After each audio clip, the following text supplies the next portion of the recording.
I'm moving to the town outside of Austining, Oh, and it just seemed like so I'm not sure if that disqualifies me right off the bat, but it also just seemed like a good time to turn a page here. mhm. Hey, Tom, when I started here, I had to get the charter changed to allow them to let me be corporation counsel, because before you had to only live in the village.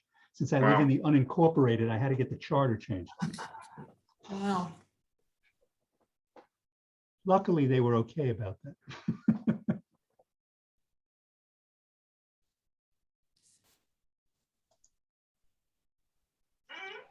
Well, how many, do we have other slots to fill? How many total do I we? have to go, I have to look and see what Okay. it is. Well, I we had also have, someone I liked, but he hasn't really followed up, so. I don't know. well, actually, though, Victor is the Oh. alternate. Could bump up. So Victor would go up and then we would have 2 alternate slots. Okay.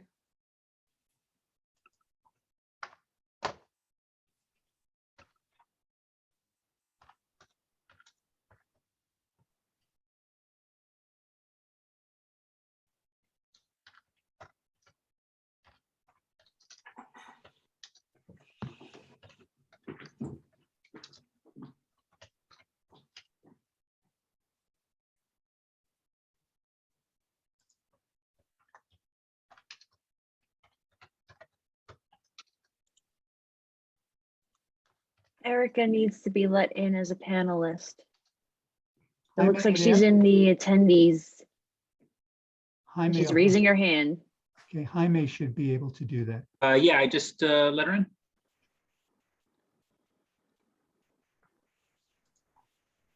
All right, Erica, you are a panelist now.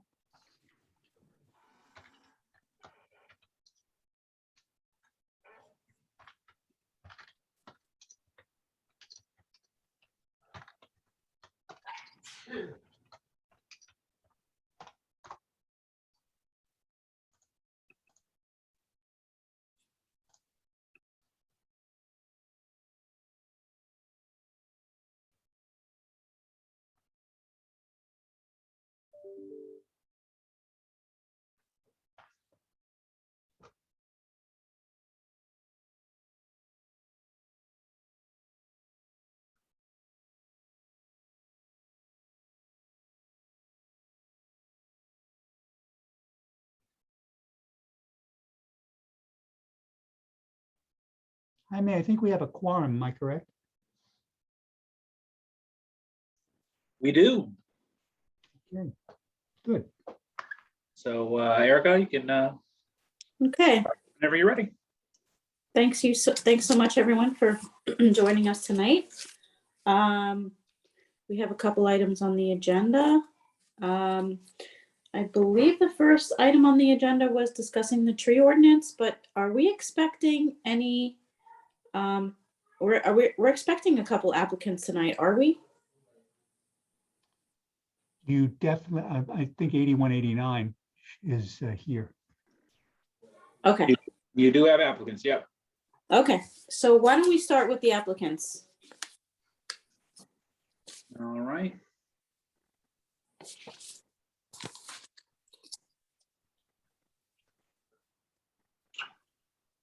So bringing in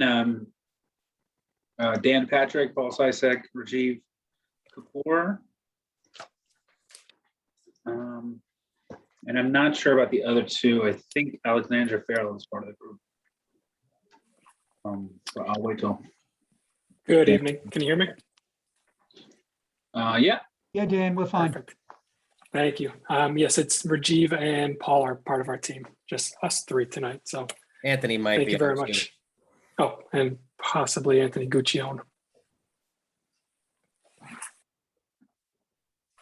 Well, first of all, thank you guys for taking us out of order. We really appreciate being moved up so we don't, so as to not go through the other applications or the other agenda items. So we appreciate that very much. For the record, Daniel Patrick from Cuddy and Fader.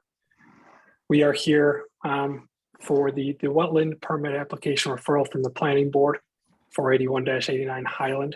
We were here last month and we started the discussion of the wetland mitigation measures being proposed. And, you know, with that, I'll turn it back over to Paul and kind of give a very brief update or, you know, walkthrough of the wetland mitigation measures that are being proposed. So if he can share his screen, and we look forward to continuing the conversation. Thank you.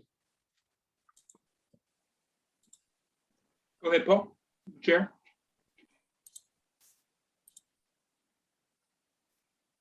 Okay, good evening. For the record, Paul Sysak from JMC. Just wanted to reshare the wetland mitigation plan, which should be on the screen right now, that we showed last time. We spoke about the 1.75 to 1 mitigation ratio that we're providing. And in response to the review memorandum provided by Kellard Sessions, your wetland consultant engineer, we're going to make some revisions in the form of providing a physical barrier at the wetland edge on the right side or east side of the watercourse behind the proposed development. And we will also be providing a by hand mitigation restoration for the removal of invasive species on the west side of the watercourse. And above and beyond the comments outlined in their review memo, we're going to take the liberty of installing some additional erosion and sediment control measures on both sides of the watercourse in the form of core logs. It's similar to traditional silt fence, which will stop sediment from washing into or potentially washing into the watercourse. However, when you install silt fence, you have to tow it in and therefore disturbing the earth. So with the core logs, you can just locate them parallel to the watercourse edge and put them in place by stakes. So it's a lot more environmental friendly situation. So we'll keep that in along the watercourse for the duration of the wetland mitigation and certainly during construction of the project. In addition, we had spoken about, if you see here, this is where the edge of our wetland mitigation line is. This is where it slopes up toward the existing facility. The last time we were before your board, we had spoken about clearing the additional trash and debris that's up in this area. So the applicant is more than willing to take away, any trash and debris that has collected over the decades on that hillside.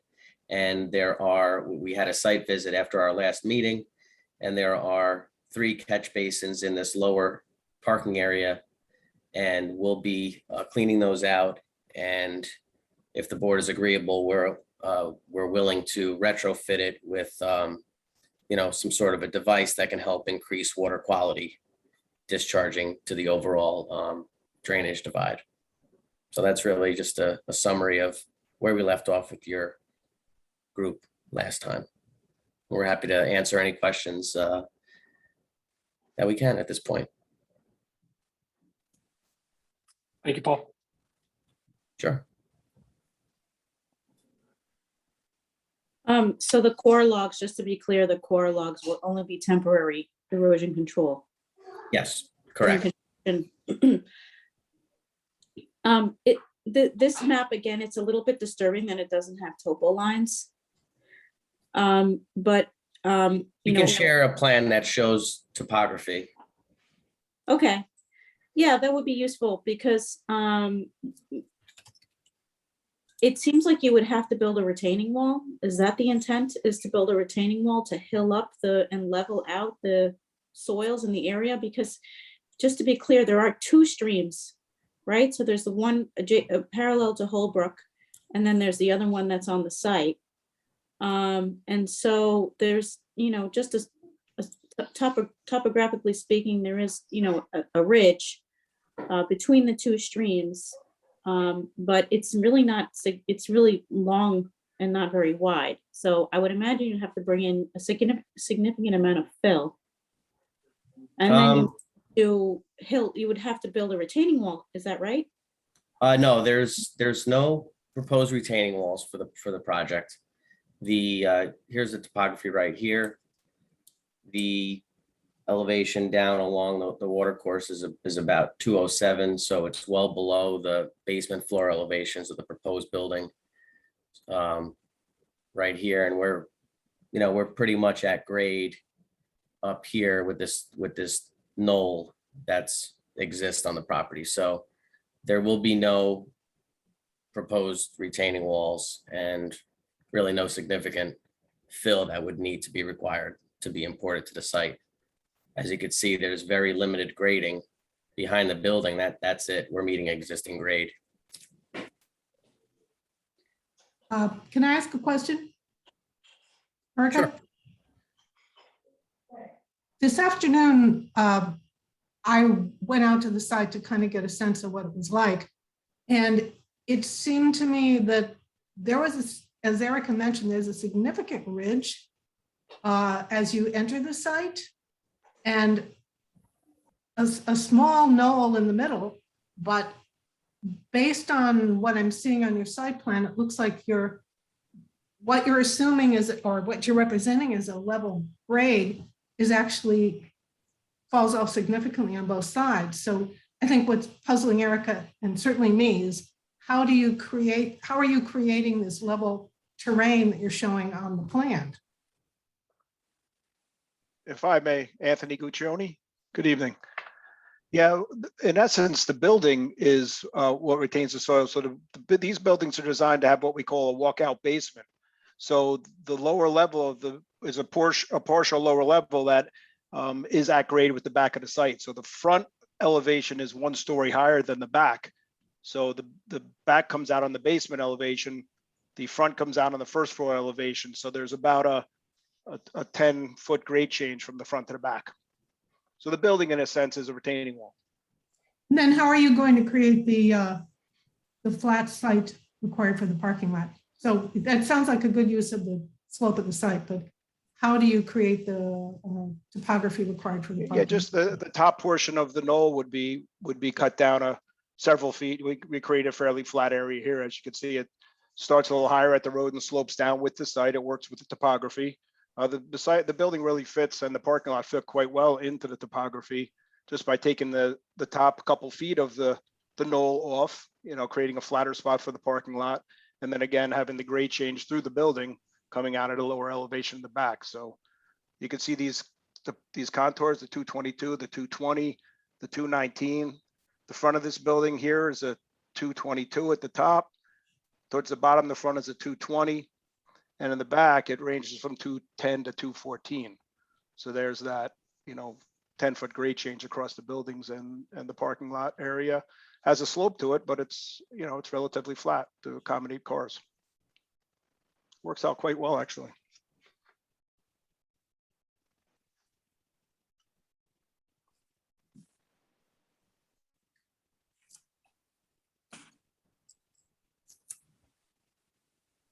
Has there been an up-to-date, can you tell me the date of the last wetland survey at the site? And furthermore, has it been submitted? Yes, the report was submitted, I believe, with the plans, the wetland. Let's see, I think it was 2018.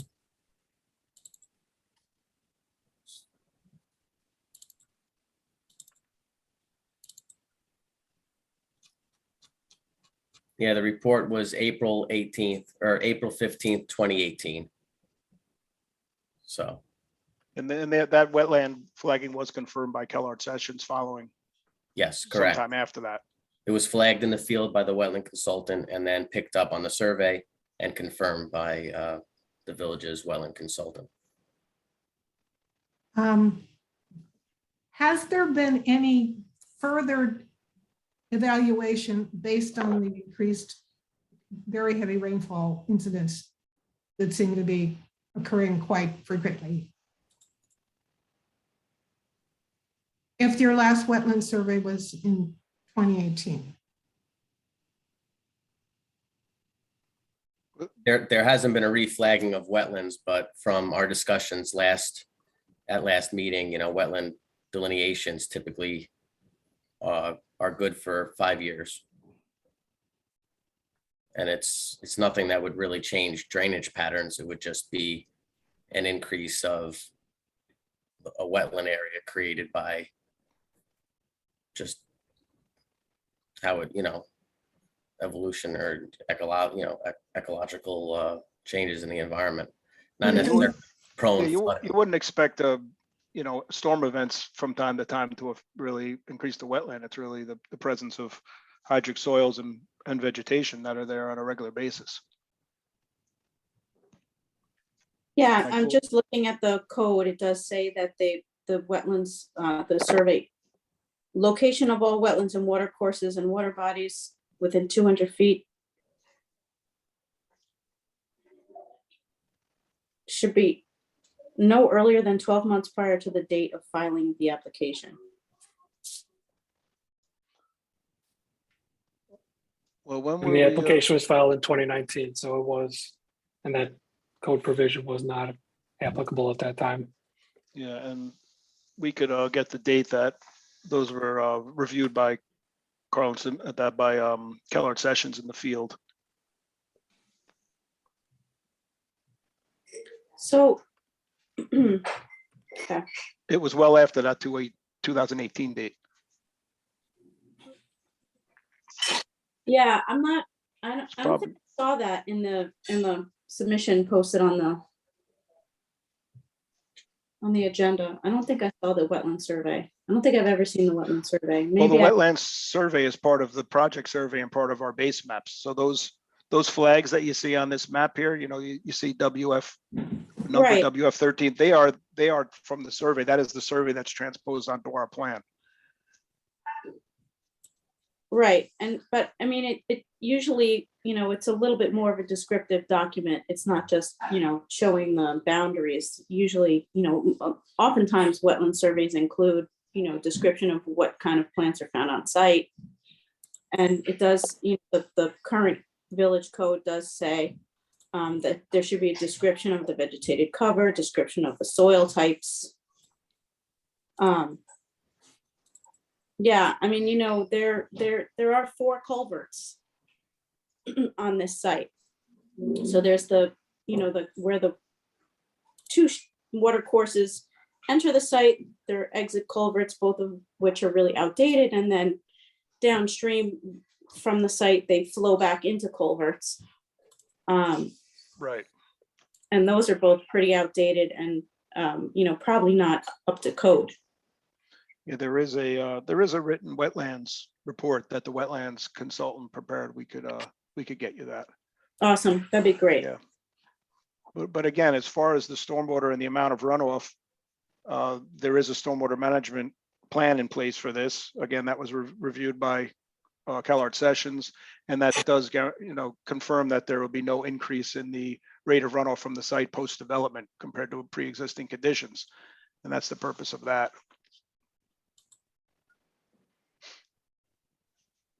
And did you say that you had some comments back from Keller that needed to be addressed on that? I think when you first presented.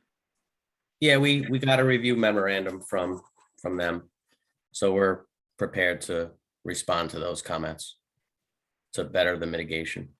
That was basically the 2 things that Paul mentioned before, the barrier, they recommending a post and rail fence, and then removal of invasive species and cleaning up the wetland and the buffer area, which is going to be part of the plan now.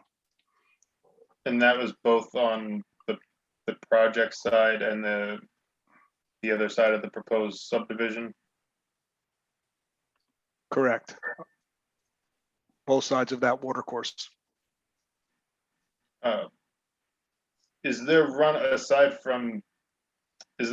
from the original building area and parking lot? So on the applicant's other property? Yes. Yeah. And There's that petrol. comes down to the stream? Yeah, that's what we were talking about, going above and beyond. I think we spoke about that last time, just adding retrofitting some water quality measures inside some of them existing catch basins. Okay, so that is being added. Yeah, to Yeah, improve the the applicant's willing water quality from that existing portion of the development. Are you prepared to share any details about the retrofits?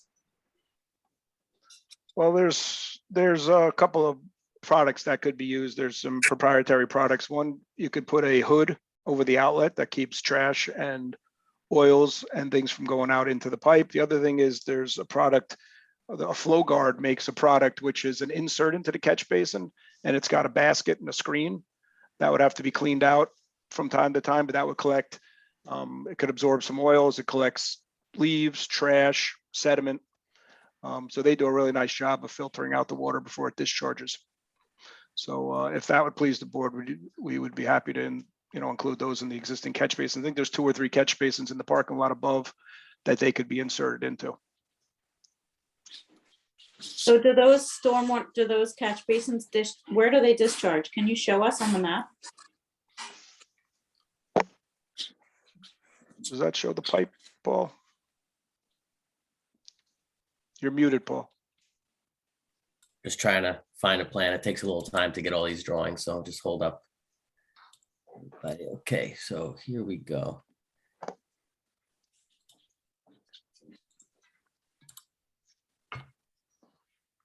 So here are the, can everyone see the screen now? Yes. Okay. So here's the lower parking area on the upper development. There's catch basin here, a catch basin here, and a catch basin here. And there are existing drainage pipes that date back to the construction of the facility that discharge toward the water course.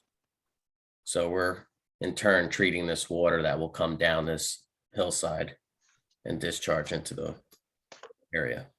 So the intent is to entirely treat all of the runoff from the impervious surface from that site. From those 3 catch From basins these that are 3 catch closest. basins, to I mean, most of the development. site does go through here, and they're the only ones that are, surveyed with pipes. And So there is a discharging, yeah. portion of the site that is not being, where the flow is not entering the catch basins, or am I incorrect? That would be on the Yeah, there, I mean, there's a drainage. west side of that there's- building.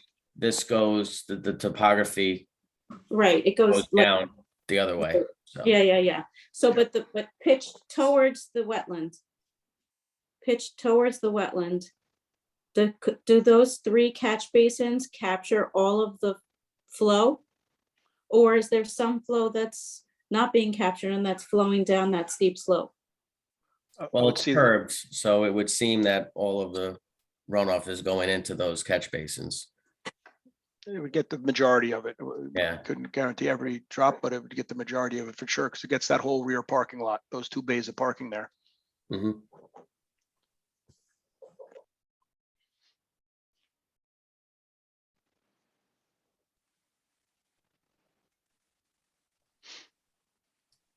And the existing conditions and the proposed development were reviewed by the village's planning consultant and the village's staff and was approved previously during the site plan application.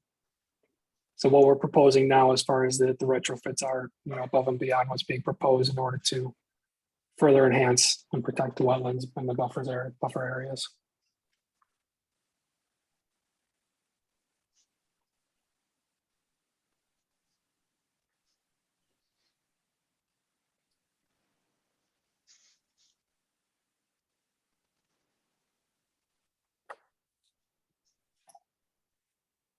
So the proposed stormwater treatment for the new development. The stormwater, can you talk a little bit about, can you pull that up and talk to us a little bit about how that's working? Sure, maybe the utilities plan, Paul. Yeah, I'm just trying to. So that's a subsurface system. It's a proprietary, it's called a permavoid system. It's basically a system of HDPE crate. If you think of almost like a milk crate, it creates a void under the land where the water is channeled to. It's picked up in pipes and catch basins. It'll flow through a first defense water quality structure, which is a swirl chamber. It's got grit chambers. It basically cleans the water before it gets into the subsurface system. Then permeability testing was done in the presence of Kellard Sessions engineers to prove that the soils have permeability and can percolate there. The water will be flown through the water quality structure into the system. It'll percolate into the ground, and then an overflow system directs the water similar to how it was directed before, break along the watersheds, with some of it going to the stream on the right and some of it going to the water course on the left, basically equal divide. And that would just be the overflow from the system, which was designed to be at or below the rate of discharge prior to development. It's a large system. It's 1,800 of these P150 units. And you can see that there in front of the building under the paved area, under the parking area, driveway area. And that'll collect all the runoff from all the paved areas and all the roof areas of the building. So anything impervious will be treated, infiltrated into the ground. So the water course that's on the western side of the site, Yes. it's you know, a very shallow and wide and slow flowing water course. And then at the southern end of the water course is a culvert that Yeah. appears to be possibly undersized and outdated. And there's a masonry structure surrounding that culvert that is in poor condition. Right. Envisioning a high volume storm event like we've seen, you know, twice this summer. There is a homeowner and the water course goes under the ground, and you know, can you talk a little bit about, I'm a little bit concerned that there will be bottlenecking here and that the water will back up along this water course and will, you know, cause problems. Yeah, again, there were, extensive calculations and a stormwater pollution prevention plan designed in accordance with the Austining and the state DEC regulations that confirms that the rate of discharge following construction will not be greater than it is prior to construction. And that's why, these reports are done and engineered and reviewed by the municipal engineer to concur with the findings of the report. And that's the whole idea behind it. So you don't have a greater rate of runoff following development than you had before development. I agree that if this system wasn't in place, you would be increasing the rate of runoff downstream.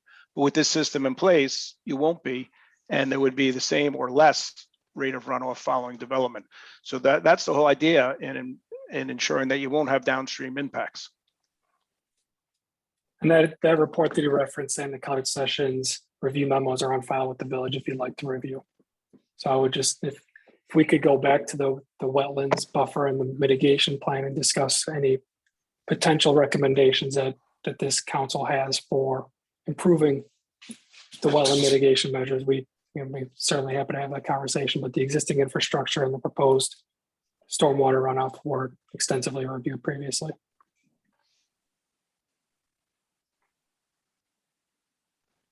Well, I'll just speak up. I think that Erica's concern may be more for the village. I think the question is who's responsible for that culvert. It's shown right on the property line, and it seems to me that it's really servicing the neighbor. And I understand what you're saying, that the development, the proposed system isn't changing anything that's happening here.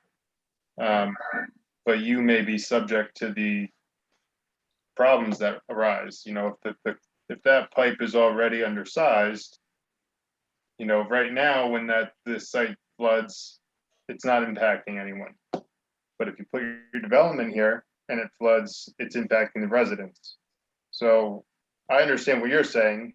You're not making anything worse with what you're proposing. In fact, you may be improving some of the conditions here. So I get that, Right. but I think it is a worthy concern to raise. It just may be. I just want to clarify something here. So the water course is going away from, it's sort of going down this picture, right? Away from the culvert. The condition of the culvert, almost none of the culvert is on this property, correct? Correct. Am I reading this? Now there's a Correct. head wall just off the property that goes into the culvert. Yeah. Yeah, it is privately owned, but it's owned by somebody else, right? Presumably, yes. And then the village owns, you know, or at least the village and the town own the road there, and then there's the other neighbor. And so any impact you would have is downstream from that culvert, correct? Let's presume that you did have in a bad rainstorm, it would be downstream from that culvert. Well, the Does flooding would be does any of it- upstream of the culvert on this property. That's right. That's right. The culvert has the potential to bottleneck. Or if the culvert collapsed, you know, and to your point, it's owned by a separate Yeah. entity, you know, whether it's private or whoever owns that culvert, it's theirs, but we don't know, you know, and it's their responsibility, but there is, because of how it doesn't impact you guys. I don't know how else to say it, you know, you're reliant on it. And we appreciate that and we understand that. And like we said, their studies have been performed and reviewed extensively. And we are here this evening for a wetland mitigation plan referral, not a referral on the existing infrastructure for the stormwater runoff and such. So I appreciate your comments, and I certainly understand your credentials to make these comments, but I just want to make sure that we're keeping an eye or focused on why we're here this evening. Okay, well, this is, I appreciate your sentiment there. I certainly think we need to figure out who owns this culvert. And I would think, you know, it would be important to you folks as well to know that. Erica, though, I We will- agree. Erica, my apologies. You're 100% correct. We'll And we figure will- that out. Yeah, But for we'll put that purposes of the in our- wetlands permit, Agreed, Stuart. the and issue. We'll put that in our letter. that's all you got to do. That's right. Just so you know, that will be something we'd like to follow up on. Fair enough. If you could, can you put up a picture of the landscaping plan? Because I think it'd be helpful if, you know, they can focus in on questions that they are able to deal with, which are things that are on the property that do get pretty close to that culvert there. Can you zoom in on the vegetation over there by the culvert and highlight, you know, what you have going on over there? So how many of these are new trees? How many of these are old trees?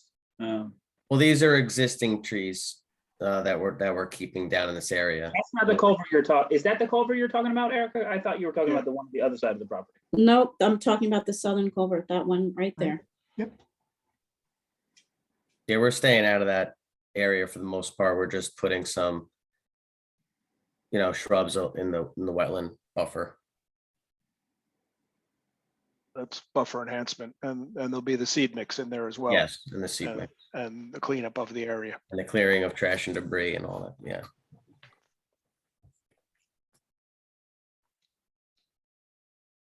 So is the plan to come up with a list of invasive species, target species? No, they'd be identified in the field and removed, so the applicant would hire somebody that's qualified to identify invasive species and oversee the removal. A So, lot of it, No, would probably be I'll- vines and things like that. yeah. So you And probably, removal is going to be done by hand or by small machine, not yeah. Not big equipment. Chances, Yeah. chances are there are a lot of invasive species, so Yeah. I don't know if your plan is to have a targeted list or if you're going to remove all of the invasive species. That would be a point to clarify. Yeah.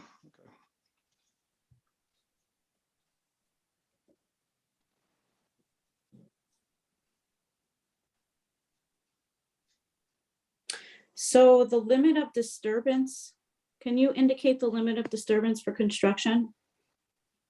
For the rest of the people on the call?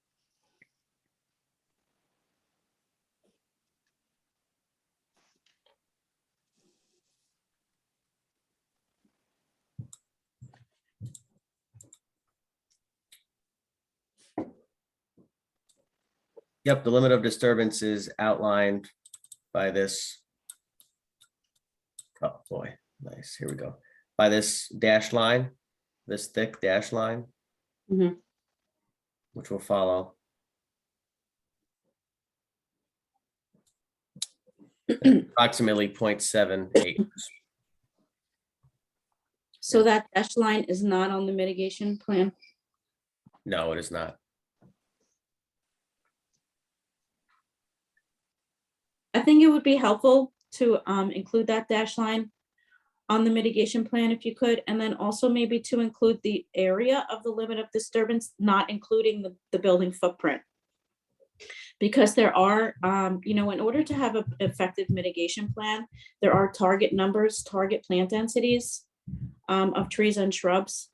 So the only way that we can know for sure whether it's going to be a successful restoration or mitigation is to, know the area so we can use those numbers to calculate. Generally, professionally, I use 225 trees per acre, which is 43,560 square feet. So 225. So if you end up, please supply us with the square footage of the limit of disturbance, and then we can use that 225 trees, 340 shrubs, and then the seed mix, according to the manufacturer's specifications, whatever seed mix you end up using.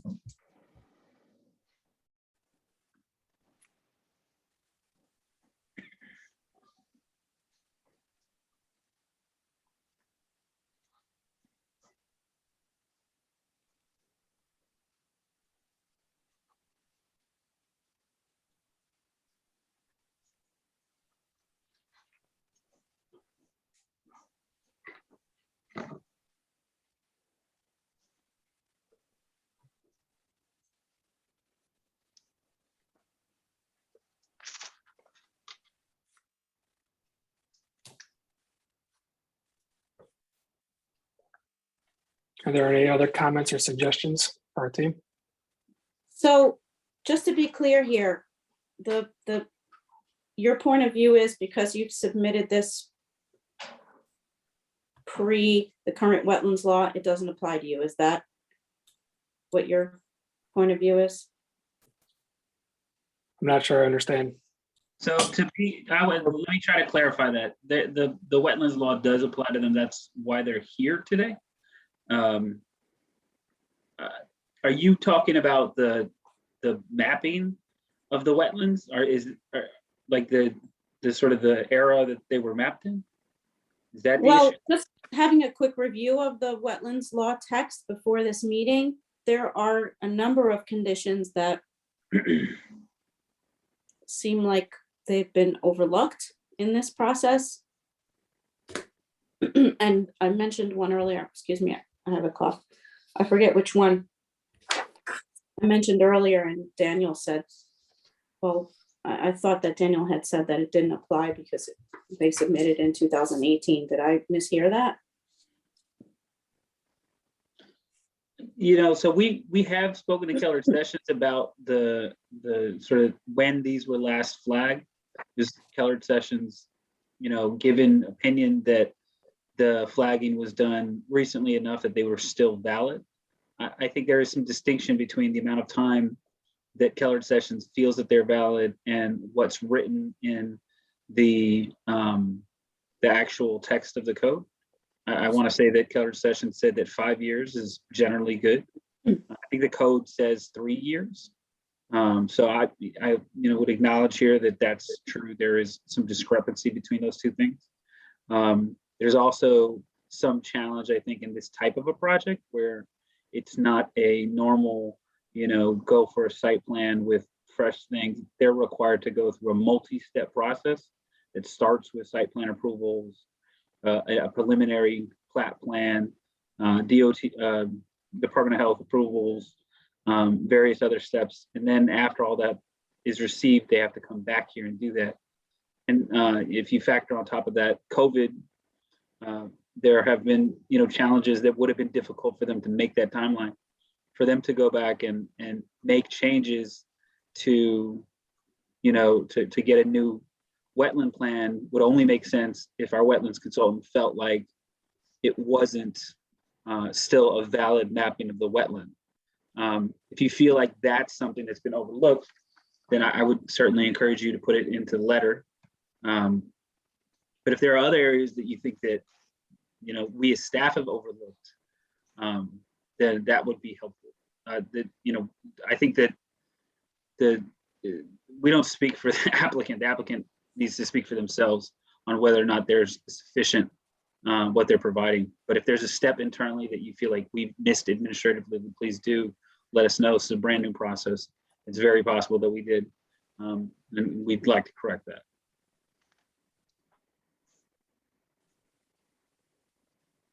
Okay. I don't have any more questions for the applicant. I don't know, does anyone else on the board have any questions? I don't have any other questions for the wetland mitigation.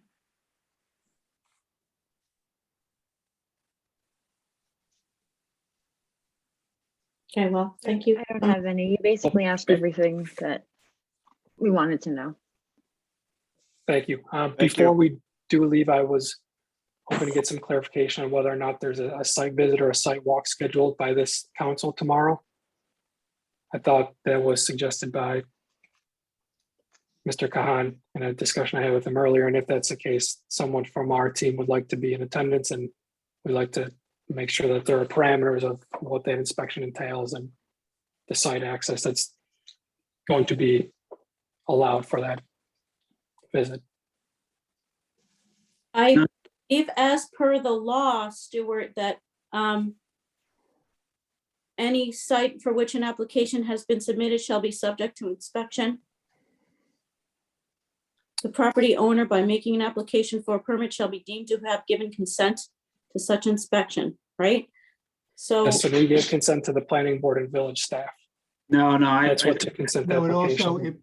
it would extend, Dan, to the EAC. I think the question, Erica, is the, I think it took place today already. So just to, Is it not to going bury to the be lead here, I think they've already been to the site today as well as I have. I went to the site prior to them going. So I don't, correct me if I'm wrong here, Erica, but there's not going to be one tomorrow. we were not able to work it out with Keller Sessions, so we decided it would be best for us to meet at the site before this meeting. So we did meet, several of us met at the site today. Which I think that, to sort of support the EAC in this, we know that you as an applicant want to get a recommendation from the EAC. The EAC's been given a deadline of getting something in by the 8th. And so to push back a meeting in the field and then have time to have a discussion here today would not really been possible. So it could have further delayed the delivery of their response to the planning board. So I think what they did was the right thing to do. That's We right. appreciate that. And our be expedient. Yes, that's right. We appreciate that. And I just think in the future, the applicant would appreciate some notice of that per the authorization as provided, because we would have liked to attend, showing you through the property and been involved with that site visit. Understood, But- Dan. Understood.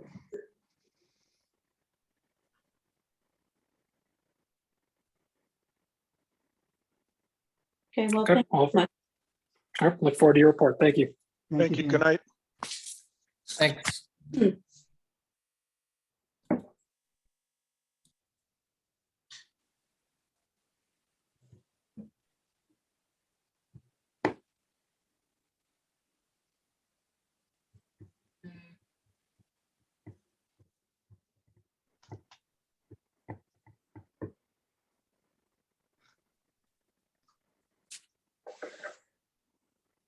So just to be clear, are we aware of everybody who's in this meeting? Yes, so the applicant, the attorney for the applicant is still here. There's another individual here, so I mean, just, it's worth reminding everybody, these are public meetings. Understood. They are fully public all the way till the end.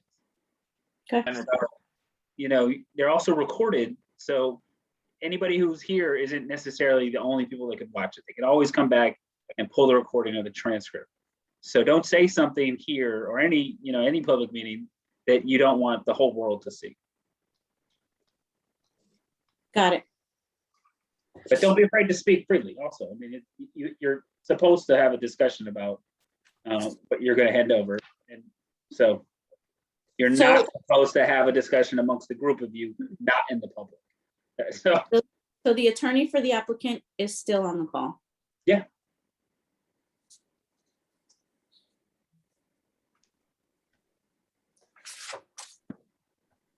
Okay. Was there a member of the public here who wanted to speak? Did you mention that, Jaime? There is a member of the public. I don't know what they're here for, and it's not normally a public hearing, so. Right. They not really- haven't raised their hand or put anything to a chat box, so I don't know. Yeah. I'm not sure. So there are a number of items in the village wetland law. And I just want to be clear legally. So there's section 149.7 procedures for permit applications to the planning board. And then there's another section, 149.6 application procedure for permits issued by the building inspector. So just, can you give us a quick overview of the process? So when does the building inspector get involved? When it's a fair, I'm sorry, Jaime, but essentially a very minor involvement with the wetlands. Yeah, so say for instance, you want to put a deck in your backyard, or you want to put, put a small deck or like a little shed. So it's really for private homeowner. Yeah, and so there's provisions even in the law that even if it's technically an administrative type of thing, the building inspector can just kick it to the planning board. Pretty much any application that needs to go to the planning board is not going to be handled administratively. There are a few exceptions. We did have one application where somebody was removing a oil tank in a buffer area next to the Sing Sing Kill. They also were making some changes to the front of the property in the DAR and a minor increase in the volume of the property, which necessitated site plan approval. But because of the way it was dealt with, they said just deal with it administratively rather than going through the planning board, and it allowed the planning board to sort of kick it off their docket, so to speak.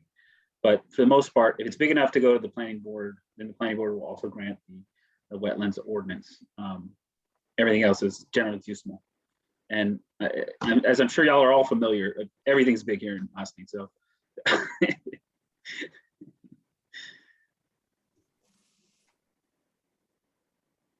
So I'm curious about, there's in section 149.7 procedures for permit applications to a planning board.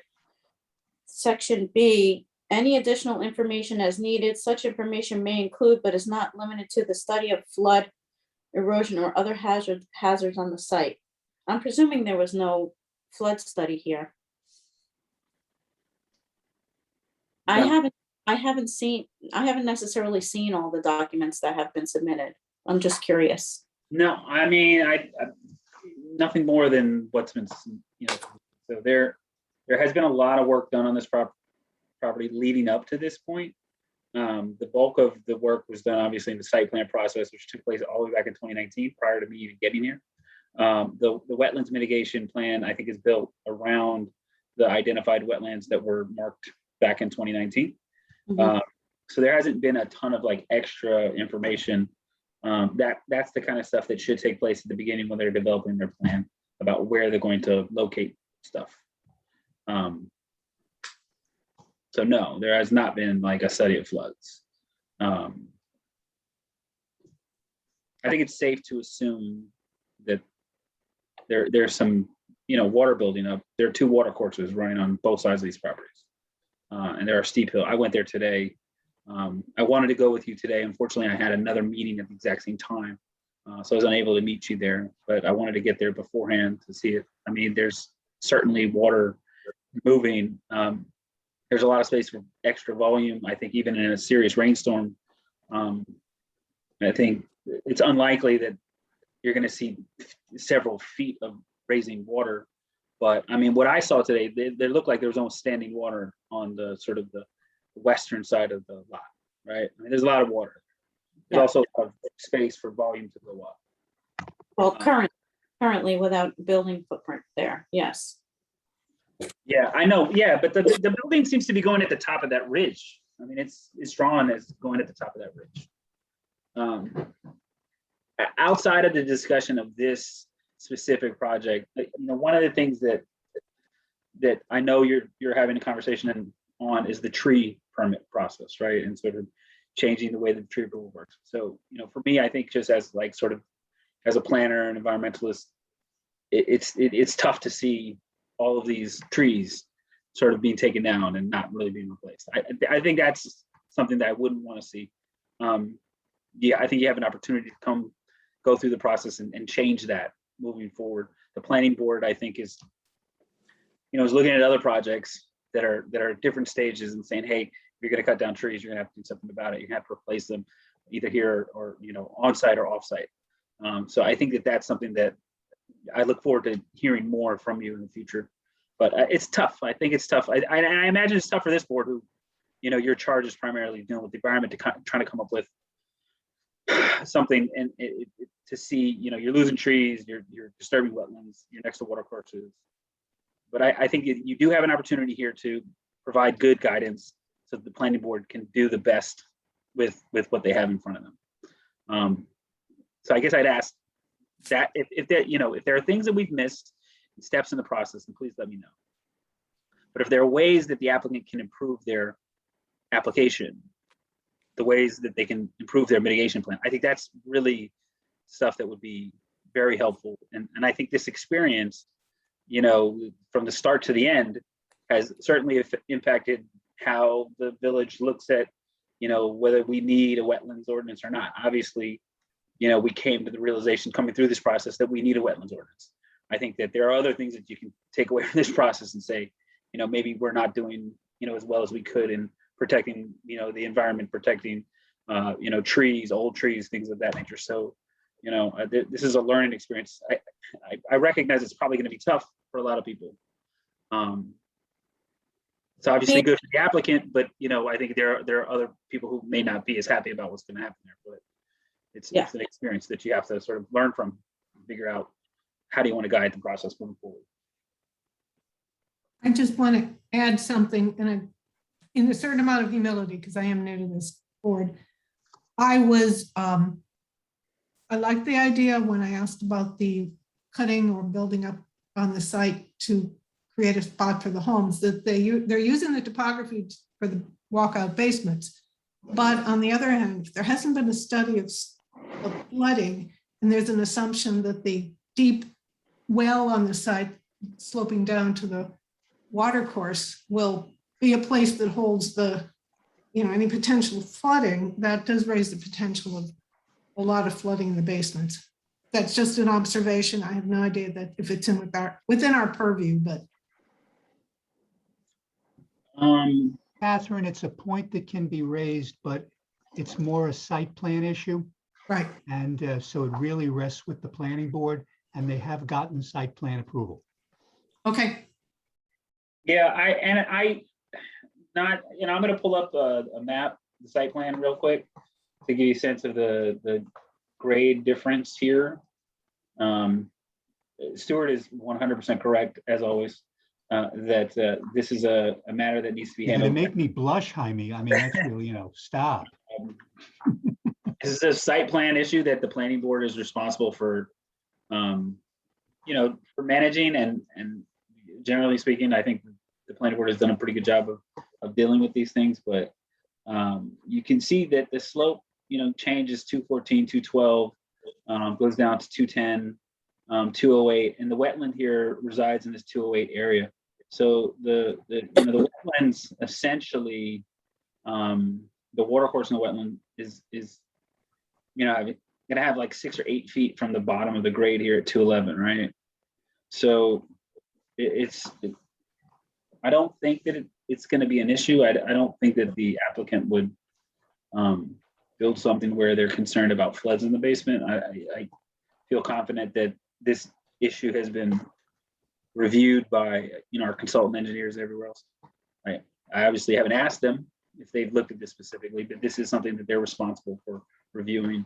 It was done through the site plan process.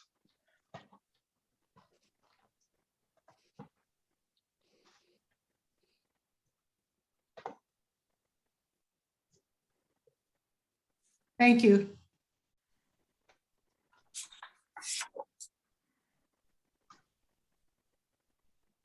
I would love to see them pull a little bit further away from the edge of the wetland. I mean, you know, the current law applies to construction, the buffer, within the buffer, which is 100 feet from a wetland or water body, and 50 feet from the outermost boundary of a watercourse, which we have both on this site, and the construction footprint is really close, is in the buffer. And that's, you know. It's so the nature of the wetlands law doesn't prevent you from building in the buffer. It regulates it. Right, And it also regulates how you have to deal with it. right. So it is a permitted activity. It's a permitted activity that can only be done by meeting the wetlands mitigation. And I think just from a realistic standpoint, they have site plan approval. They have, you know, preliminary subdivision approval. They have DOH approval. In order for them to do that, in order for them to move the location of their building, they'd have to start that whole process over. Mhm. So I just don't think that, like, as much as I understand how you would like to see that, I don't think that that's a reasonable possibility at this time for this applicant. I think that they're just going to say, we're not going to do that. I don't know that anyone has a leg to stand on. They've sort of met the letter of the law here. But it raises a good point about how the law works. So if you have concerns about the way the law works, that's a different story. Right, no, that makes sense to me. I do wonder, I guess, how they could meet this, though, where if you're building you know, a structure right there, how do you do that without crossing that limit of disturbance and causing more disturbance? Just Yeah, so traffic of vehicles, they are going to have some spoils that they'll have to, I guess, remove from site. It's not impossible, but I think it will be challenging for them to work it within this tight footprint to build what they're proposing.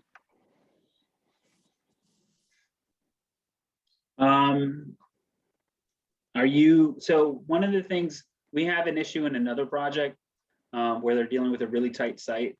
What we have asked them to do, and they don't have an approval yet, but what we've asked them to do is provide a construction management plan that, you know, details how they're gonna deal with that.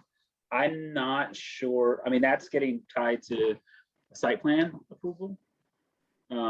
So I'm not sure whether construction management plans can be tied to like a final subdivision plan, but I would say put it in your letter and see if the planning board has the ability to ask for a construction management plan that goes into, you know, greater detail than just saying we're going to put up the silt fence system that they talked about. Right. I guess it's really two main points, right? That, you know, just to confirm or ensure that no fill is disposed of and outside the limits of disturbance, and Yeah. that they use something, like you said, beyond the silt fence system to keep construction outside the limits of disturbance. They can actually include that, the planning board can actually do that with regard to essentially the excavation fill permit that they'd have to get anyway. So if there Right. are certain additional things that have to be looked at, that can certainly be included at that point, and most likely should be.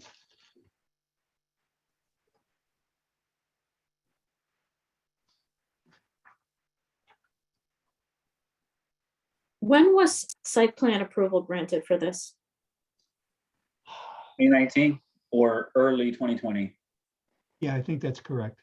I want to say they got it either the month or maybe February or January prior to me starting. And I started in March of 2020. I think that's right.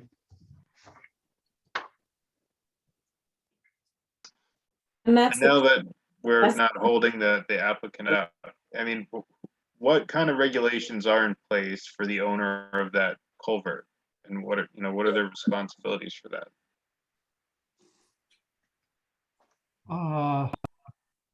Well, it depends. I mean, there could be some role that the village might have to play. If there is an underwater pipe there that the village has to get involved with, that would deal with the village. There appears to be like a really narrow strip of property. I have the picture of it, think it's an and I was easement. trying to send it out earlier and I had difficulty. Is there a way that maybe I can share my screen just so we can at least see the Yeah, picture? go right ahead. Yeah. Um, And I apologize earlier, Eric. I was confused about which culvert you were talking about. I thought you were talking about the one on like Holbrook Road.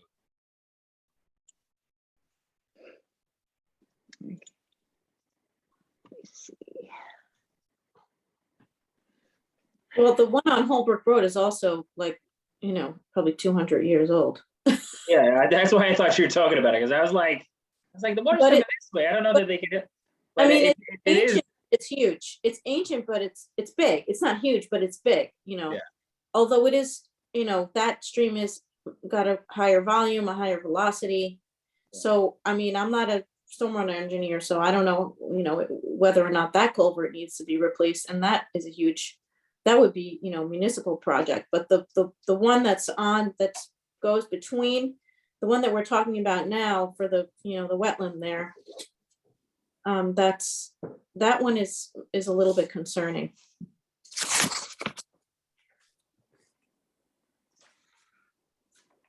Yeah, you're right. It is an easement.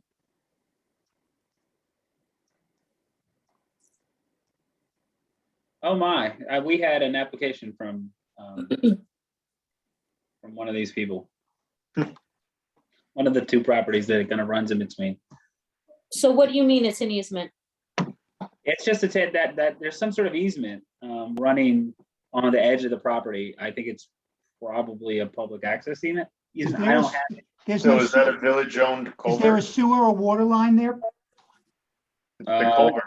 Is a culvert. Because 10 foot would generally be the size of the village's easement. It's a 10-foot easement, yeah. I mean, Yeah. so I can show you my map here. I apologize, whoever's sharing right now.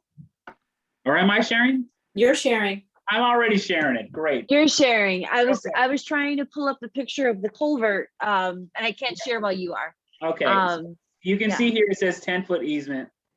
This 29-footer actually just had an application.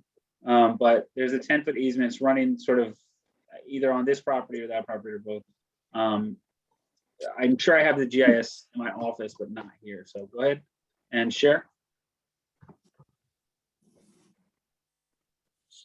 So it's probably the villages. Well, probably, yeah. Can you see the picture? Yes. Okay, so that's the culvert that we're referring to when we say that we're concerned about the quality of it at this point, how old it is, the integrity, who owns it. And this was the one that we were saying that this is like right off on the property line, so they're saying they're not going near that. I guess our larger question would be like, what happens if there's an issue, if there's an event and something happens with this culvert? Who ends up becoming responsible for whatever comes out of this or doesn't go into it? I believe it would be the village of Austin. Yeah, probably, yeah. And that has a couple impacts. So, like I was saying before, right now, if this gets blocked up, the area that floods, I guess it could flood the neighbor that it runs under. But the area that it floods is a wetland. It's supposed to get wet. And to your point, Jaime, I guess it sounds like their basement's high enough that the proposed buildings won't be impacted. But any wetland mitigation that they do is not going to be intended to turn, not intended to be a pond. So it is something that needs to be factored in. Yeah, that's my guess.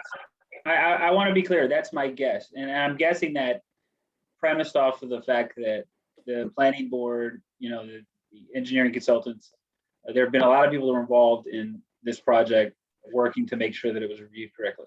So I'm guessing based off of the professional expertise of my colleagues that I believe that they would have looked at this and they would have viewed it. But you should add it to your letter. You should say, hey, we're concerned about this.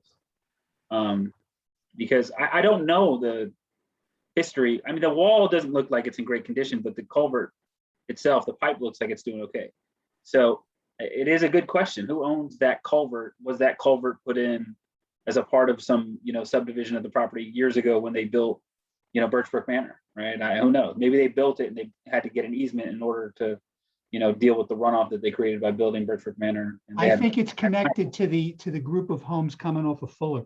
That's what it looks like. I think if you go The back to water's the going other into map. the water's going into the catch basin, not the other way around. Okay, but Correct. at the end of the day, it's the taxpayers of the village of Austin. I think Stuart's right. I think it's probably when they put the homes in there on Fuller Road, they put the stormwater system in, and then they had to do something with this stream that ran through there, and they put it underground. Jaime, you know what we can check? We can look to see, because that Fuller Road area, that was a subdivision. That if that was granted subdivision approval, there's probably something in there with regard to the culvert. Yeah, so you can, I think what you just said, I think you're right. I'm going to share my screen again. Sorry to cut you off.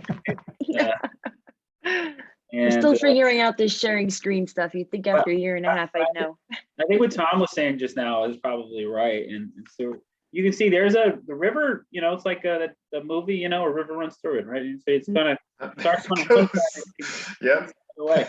So I think you're right. I think they just created a big pipe to allow the water to continue to keep going. So the creek goes underneath those houses, and then you can see that there's an easement here, there's an easement here, and then it just probably goes back into, meeting up that little stream on the other side. Yeah, because 10 feet is the standard village easement for, Yeah. underground utilities, particularly water and sewer. And it looks like they have a couple of easements. They have an easement here, and they have an easement here, and they have an easement here. So my guess is that they probably have some catch basins over here that can, tie into this, and then they sort of bring it back over here. So it's a fair question. Who's responsible for maintaining that?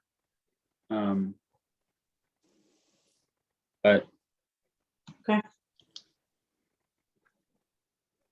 Okay.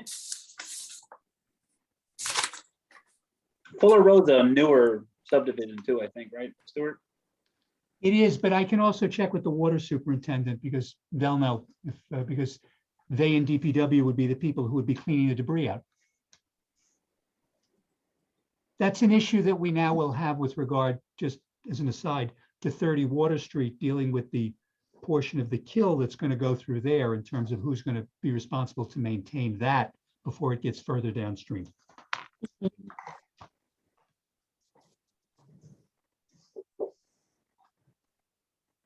Okay, well, if no one else has any other comments or questions, I propose we move on to the next applicant.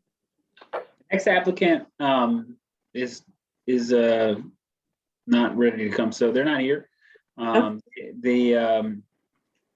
They needed to submit a SWIP before they come here, and we just received the SWIP today. So, and we haven't reviewed it. So we they're gonna have to come back next week. Just on a side note, I looked at the agenda for the upcoming planning board meetings and I saw there's a lot of new projects coming up that are not necessarily west of Route 9. So the type 2 is the type 2, type 1 thing. So if it's a type 2, no matter where it is, it's not going to come here. If it's so like we have a project on State Street where they're going to be putting in like a restaurant, they're building a deck. It's type 2. It's not coming.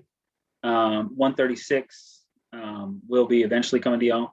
136 Croton Avenue, which is this really big project. So Yeah. you Yeah. plan on that here.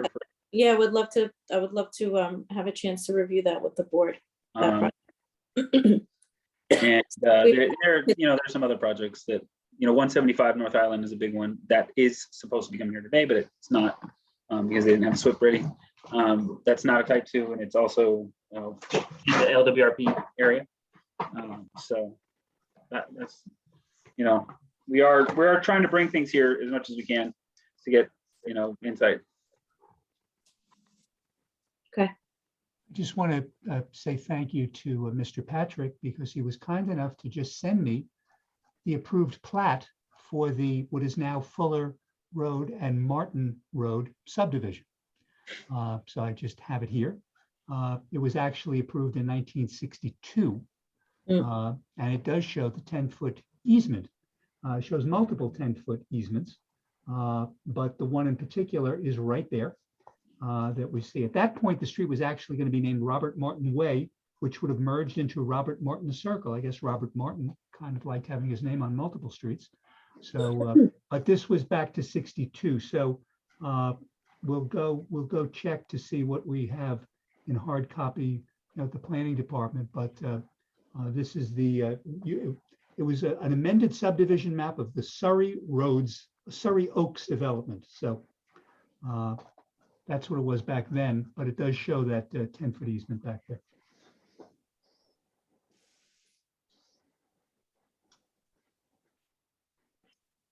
And Ossining, that counts as a new subdivision. It's only 60 years old. I guess. It's so neat and clean the way the lines are split that you can tell. It's like, that's not new. That can't be old, you know, because the old ones are the plots are all over the place. Okay, good. So otherwise on our agenda, if everyone's okay with moving on, we have should we talk about the GIS? The open space? Are you talking about the open space? Yeah, do we have? Yeah, any- we can talk about that. Yeah.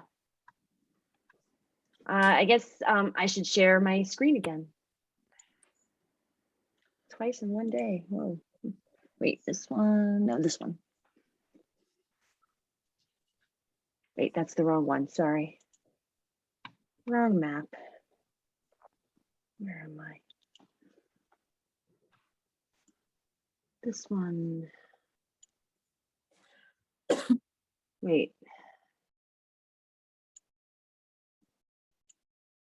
What are you seeing on your screen? Are you seeing? I can't tell. I'm all over the place. UGIS. Okay. The Ossining Natural Resources Inventory, Yes. UGIS. Great. Okay. I just want to see. That doesn't show. Okay. So this is what we have. I've made an inventory for a natural resources inventory, which is combined with our open space inventory. So this has a combination of what the county has deemed as open space. So with our cemeteries, local parks, private, public institutions, some of the walkways, I've combined it with things like county trails, our wetlands, streams, lakes, aquifers, basically anything that is a natural resource inventory, natural resource that could be utilized by the village or that is part of what would be open space for, I guess some people would define as open space.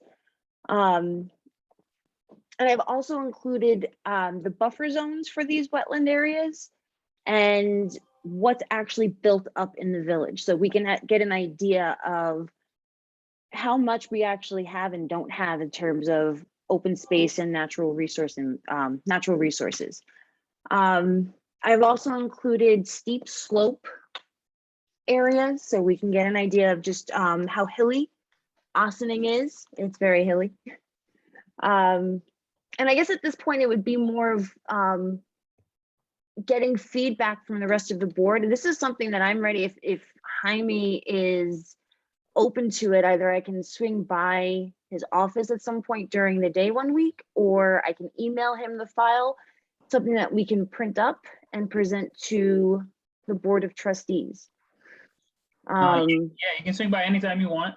And if you want, we can go over, like we can definitely print up stuff. We have big plotters, of course, so we can print big maps if you'd like. Also, we use Prezi a lot. I'm not sure if you're familiar with Prezi. I am familiar with Prezi. It's been a Yeah. while, but it's, yeah. So if you want, we can, I can give you my my login or whatever to Prezi. We can, set up a nice little Prezi. Actually, I think the I board do have a trustees likes login for the that. Prezis. They, they like the Prezis. I don't know. Yeah. Is that true? Is Prezis that are true? fun. They Am I can be allowed to fun. ask the trustee that's here whether they like the Prezis or not? I mean, I'm happy to do a Hey, Prezi. Steve, I too, could I'm do- not even sure what a Prezi is. Not It's the- either, so I'd love to The find out. presentation software that we use when we, when Whenever Maddie. the mayor says, can we see a Prezi? I'm like, what is she talking about? It's like, It has something to do with. It's cooler than PowerPoint. oh, We'll so just, it's much cooler than PowerPoint. I use Keynote, so well, back when I used to make presentations. It's hipster PowerPoint. That's all. It's just, Good. Well, I definitely shouldn't use it because I don't. Okay. So yeah, I mean, this is 2 years in the making. So like the stuff that I chose to put in the inventory, like it wasn't just random. I drew from what surrounding municipalities have done, as well as what other areas, I forget, it was Kingston, and I forget which other municipality was part of the webinar, but the Department of Environmental Conservation did a great webinar on open space inventories back in February, I want to say at this point. So I went by what they did in their webinar to really create a framework and build from there. So I've looked through essentially what a lot of places in New York State and Westchester have done and how they've defined open space. Some have a very narrow definition, some have very broad definitions. So I kind of went somewhere in between where we could have things that have things built on them, but there's a certain percentage threshold that would have to be met to qualify as an open space. So for example, public schools were considered part of an open space for the county. So that has buildings on it, but the percentage of coverage on the lots make it enough that it's not overly developed. So depending on how you define open space, it can be something that is a small structure on a large plot, or it can be something that is completely undeveloped and untouched. If we're looking for completely undeveloped and untouched, then we don't really have much to work with. Because from what we're seeing on the map, Ossining is a very built up community. So I was trying to leave some room so that we can have, some wiggle room with how we want to define open space ourselves and what we want to include. So there are things that are on this map that maybe we don't want on there, which can always be taken out, or things that we can add in. I did, for example, include our vacant lots, things that do not have anything on it, but aren't classified as open space the same way, say, like a graveyard or a cemetery or a public park might be, if that makes sense. I'm assuming that there's some covered layer for forested. That is actually the one thing that I was having difficulty finding, and that's what I was hoping that maybe the tree project might come in handy. Is that even though I wasn't able to locate a shapefile that took care of, that addressed tree or canopy coverage, that's something that potentially that we could create or find. Maybe Google might have something, or I'm wondering if the American Forester Association has the tree coverage layer, because they are the organization that developed that tree equity score. okay, And I so will check. I have started attending the Mid-Hudson Solar Mapping working sessions. Erica sort of pushed me in that direction, and I'm trying to get up to speed on the resources they have. But there are also items that I'm supposed to assemble to make this, for this particular project. And I think the open space inventory is one of them. And what's interesting is the use to which it's being put in that context is to try to define the appropriate places to site solar projects. yes, So it's interesting to see how this dovetails. like I said, I still have to get up to speed on the resources they have, and hopefully Kate on how to use your wonderful product here. I would love to share this with people, but if you don't have the software to run it, it kind of makes it difficult to pick and choose. But at the same time, I'm also happy to meet up during the week. The only day I'm not available are Wednesdays. Okay. But I'm pretty much home all the time. But yeah, this is something I think, even if it's in a PDF format, at the end of the day, we finish and we can make a map and put it out there, that it's something, if we can zoom in on a layer or zoom in on an area, that could be helpful. It doesn't necessarily have to be in the QGIS or ArcGIS software. It could be something afterwards that we export and then we can share with the rest of the council, and then we can use it however would be, a good fit. Because I do think that something like this would be great for what you're working on, and also just adding whatever we can. Right. They're using in a GIS system too. Let me do my homework and really delve into what they're asking us to provide and what they're providing to us, and then we can meet up or interface. That sounds great. Okay. Sounds wonderful. Yeah, and I also made sure to put the buffer zones in on this as well. So anything as far as whatever streams, because depending on which file you're looking at, they don't account for all of the water bodies. So I was able to pull all the water bodies in, put the buffers around it, and then we can use that as well. And they did have a lot of new stuff in there as far as like pedestrian bridges. The kill is accounted for in there. So things of that nature are also available, and I think could be useful as well. How are some ways that the village can use this tool? Can you talk about that a little bit? Well, I think if we're looking for, if we're looking for lots that we might want to, maybe refer to Westchester Land Trust for any possibility, or even doing something where we have vacant lots that just can't be developed, we can at least flag them this way, and we can take the steps going forward to try to get them as part of what's considered open space forest, even if it's not publicly accessible at the end of the day, but knowing that there won't be development on it, maintaining whatever plant life might be there. This is also, I know, because we started this based on the 2009 comp plan, and that it was that we had the open space discussed, but we needed an actual inventory to show it on the map. So this was part of it, was to at least meet that requirement of what the village was looking for at the time. So we had a visual representation of it, so we can just easily pull it out, and we possibly could use it even if we're looking at projects that come before us in the future. This could be something that we can refer to as well. I think it was also that we were looking to find where the public and private accessible open space was, so that it could be presented to the community as something that would be accessible, or what is and isn't. It would be interesting to see if this type of tool can help the village leverage grant funding. I think it could. I mean, we have quite a bit, from what I'm looking at here, we have quite a bit of, small vacant lots.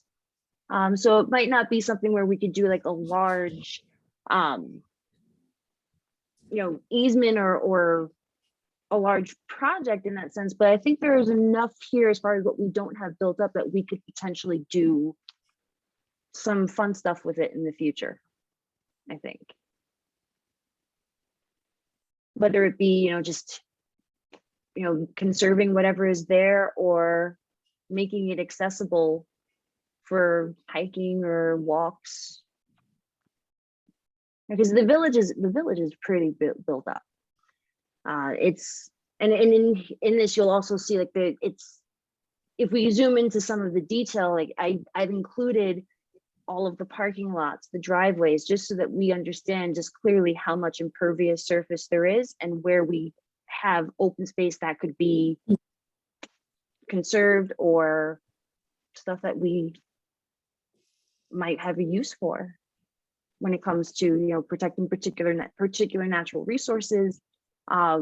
We have a number of streams that cut through. A lot of them do disappear underground, from what I've seen, but I think it's something that would be of use.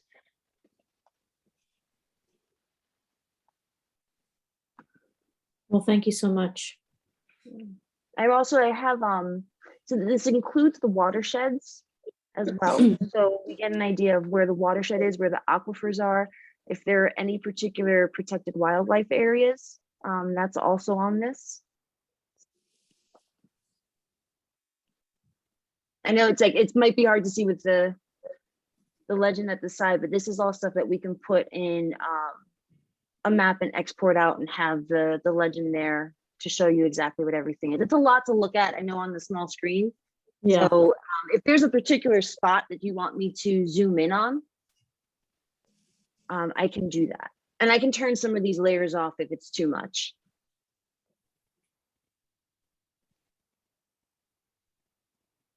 What's private recreation? That actually, that's Snowden Park. I don't know why it was listed as private under the county. That came from the county open space file. But I know that that's Snowden Park. So is that correctable? Yeah, I can fix that. I would just have to change it, the name. Okay, right, the attribute. Yeah. So if there's like, I noticed that earlier too, and I was like, that's not right. You know? Huge. But this is all, these are all things that can be changed and that can be corrected. We can change the color so that it represents more of like actual park. So none of this is set in stone. This can all be edited as needed.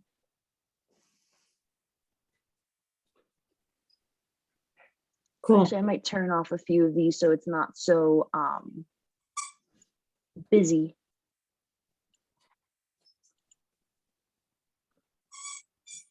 I'm sure there is a way, but I'm wondering to myself how this can inform the comp plan. Well, at this point, I don't know if it would inform the comp plan. It was more of that the comp plan had outlined wanting to conserve open space and identify it. And I think this was more of a way of actually giving them the list of what actually is open space in Ossining. Because the original comp plan had particular places marked, but it didn't have natural resources in there. It just had certain parks. It had, I think Kemmy's Cove was part of that, and a couple of institution lots were marked as open space. But outside of that, there wasn't much outside of the original list. And this is going back to the 2009 plan. This isn't even the 2020 plan or the one that just got published this year.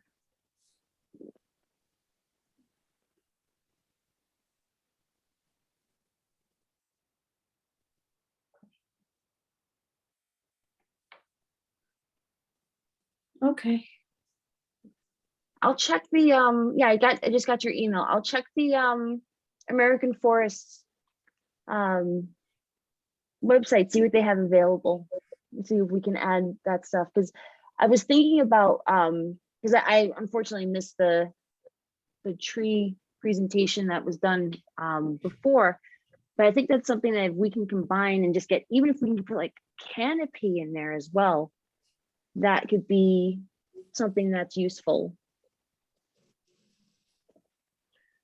Yeah. Okay.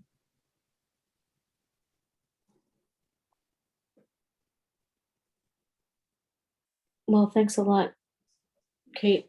I appreciate it. Does anybody have any questions? Great stuff, Kate. Thank you.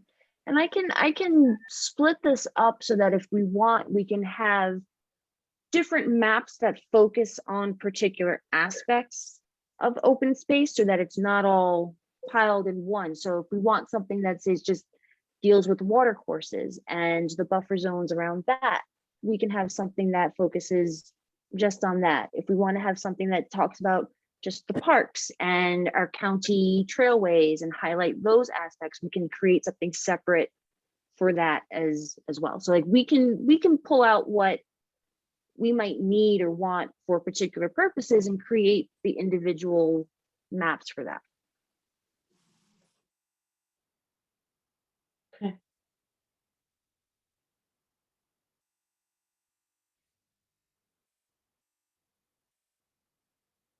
I left some of the stuff here that's outside of the village because the properties do extend into the village.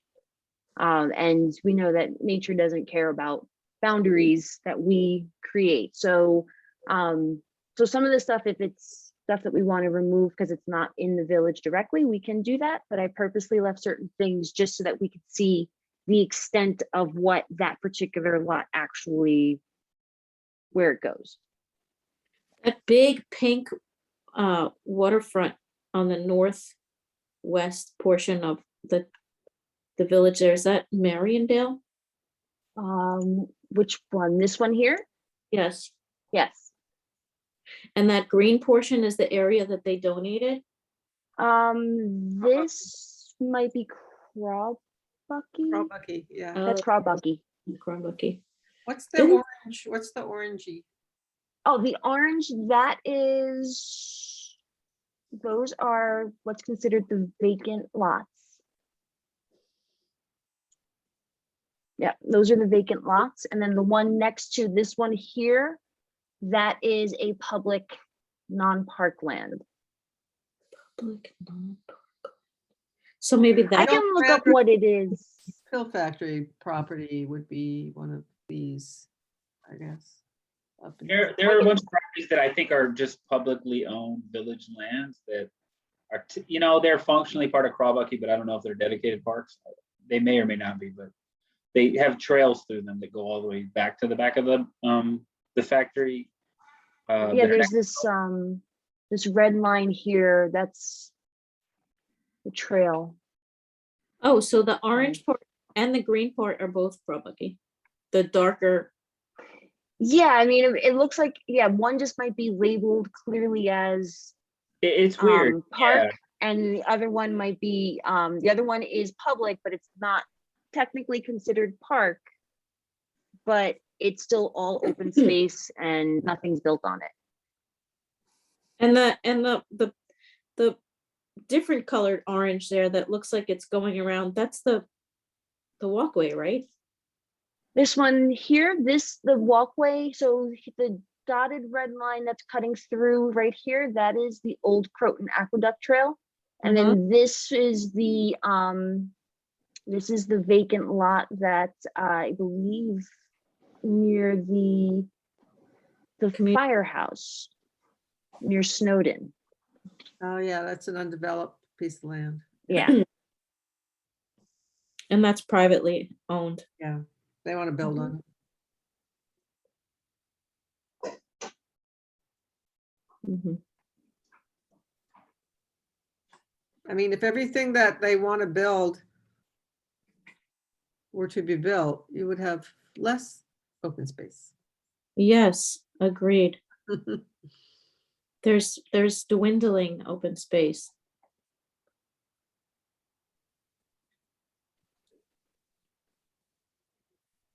I'm trying to figure out what private recreation is. There's that little red triangle. Oh, that's the this one right here. Yeah. That is Snowden Park. Is that And private? that's the one that I don't understand why that's actually Yeah. labeled as private That's a village recreation, but park. we can always, that title can be changed. Any of these titles can be Yeah. changed. But yeah, this let me see, this one right here. Yeah. Yeah, that's Snowden. So is there a process for going in and verifying / cleaning up this data? And do you need an intern to help you do that? Because I know you're a very busy person. I mean, as far as like cleaning up, like, I'm not, the only thing I would say is like, maybe we just need to make sure that the file is up to date. Yeah, I know some of these files go back to 2004 or 2000. Some of these, when I looked at the, when the files were created, they are kind of a little out of date. Some of it did go back to 2000, 2004, some of it's sooner. yeah. Well, yeah, I, just the cases that we're talking about here, where it says private recreation, like that, you know, eventually we should probably fix that so that it's like in line with, you know, but you know, I don't know how many outlying data pieces or top polygon attributes we have here, but certainly, you know, we would want it to be accurate for the, you know, general public to understand. If we do, you know, it'd be kind of cool to have a big printout of this at the library, for example, or it would be nice. yeah, and I would want to make sure that, I know we've had a number of projects in the last couple of years that have come through where they might be labeled as vacant lots because the file is just older than what we're doing, but I would just want to verify that the vacant lots are still vacant. That would definitely be something I would want to look into. But I actually think the vacant lot one might be pretty recent. Maybe in the last 3 years, but a lot can happen in 3 years.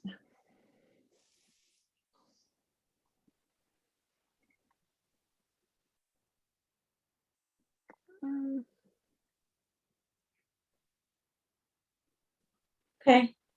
Well, thank Yeah, you. I can't think of Yeah. anything off the top of my head that I could say like definitely would need an intern to help with, but I mean, we never know. You might look at it and you might find something later, and we can always go back to it and update it, clean it up.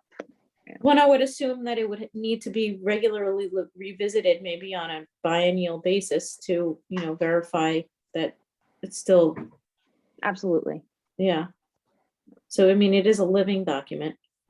Yeah, this is not meant to be a final, never to be touched again thing. It would have to be updated every so often.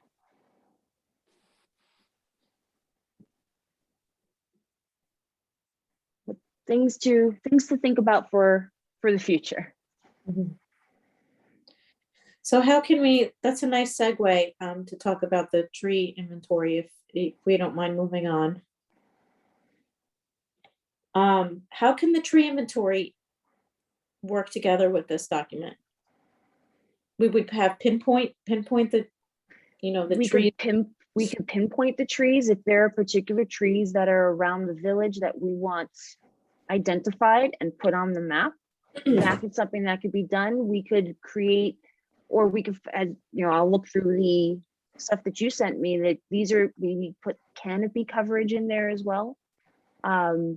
Forests of, you know, village interest, yeah. And this is also like, if we don't, we can also expand this so that we could see where Ossining sits in relation to the rest of Westchester. If there's something that we're looking for to make a particular connection when it comes to open spaces and natural resources, this can be expanded to look outside of the village as well, so that we can get a visual representation of what is around us.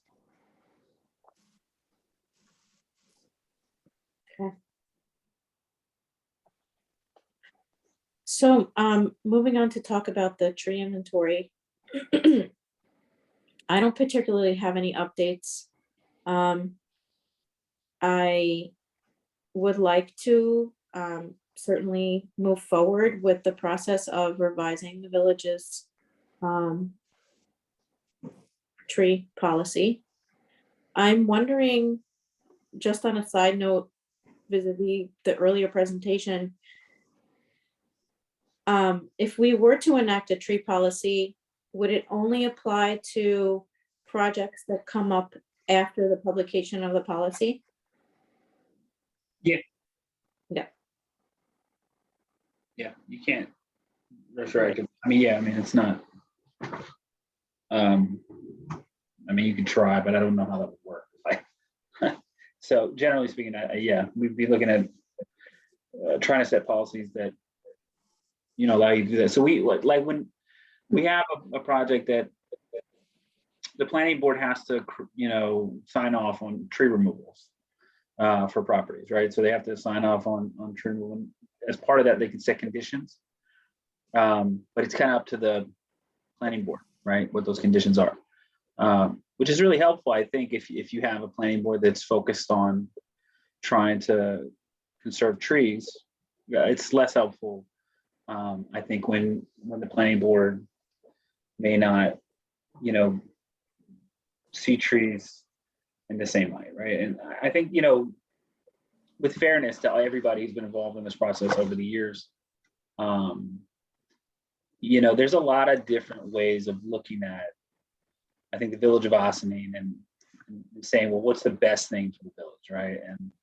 And so if you are, you know, somebody whose main priority is the taxes, right? You may say to yourself that, hey, you know, what this village really needs is development, and what we need is, you know, these regulations get out of the way so that, you know, we can see new development come to the village. And so they'll look at things like wetlands policies and tree policies and things like that and see them as things that are making it harder, right? And if you look at the village of Ossining, you can say very fairly that, you know, we do have the highest, or amongst the highest tax rates in the county, right? And that means we have one of the highest rates in the country, right? Because Yeah. Westchester County has extremely high tax rates. New York State is a high tax state, you know, so to have some of the worst of the worst, a lot of times people will say, you know, well, how do we, as a planning board, what's our role in helping to promote development and help facilitate development? And so they'll look at things and they'll say, okay, well, you know, you got to cut down trees. Permit says that we need to sign off on cutting down trees. You want to cut down trees. And they may not put as much emphasis on that. But I think that things have, you know, come to a head over the past few years. And this summer has been particularly telling, but having two, you know, major storms, where I think that people are starting to say, like, even though for years environmentalists have been saying you should be worried about big rain events, you should be worried about storms, you should be worried about all these other things, it was something that was kind of abstract to the average person, right?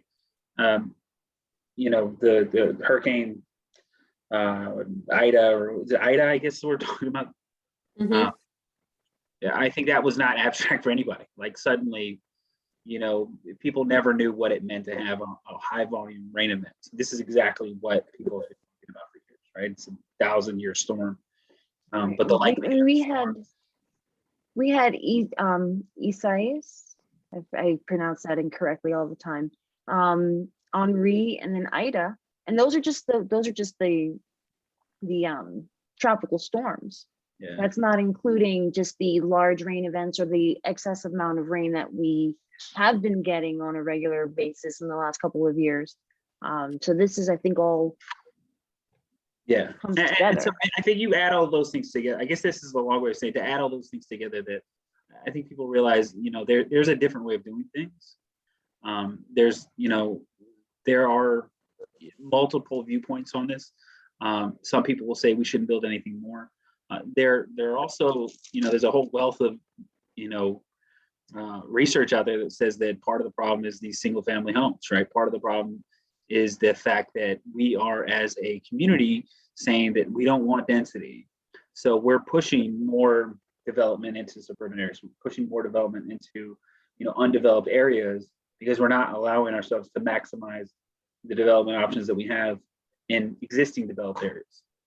All right. So, you know, you have municipalities that don't want multifamilies because multifamilies represent, you know, poor people, and we don't want poor people because they're going to ruin our schools. Or they represent, you know, crime because they're going to bring in low-income people who are going to steal from us, right? And they may not say it that way, but that's essentially what's driving a lot of these discussions. So it's difficult, right? It's a difficult conversation. I think that the discussion now about implementing a tree ordinance should be one that considers, paths forward for development to take place, but also looks to, to help solve some of these problems, right?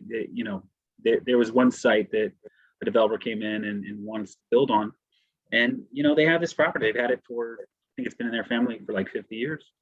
I walked the site with a developer, and they have these trees that are 100 years old. I mean, they have probably 100-year-old trees, huge. And it would be tough for me to see the loss of those trees. So how do you make up for the loss of those trees?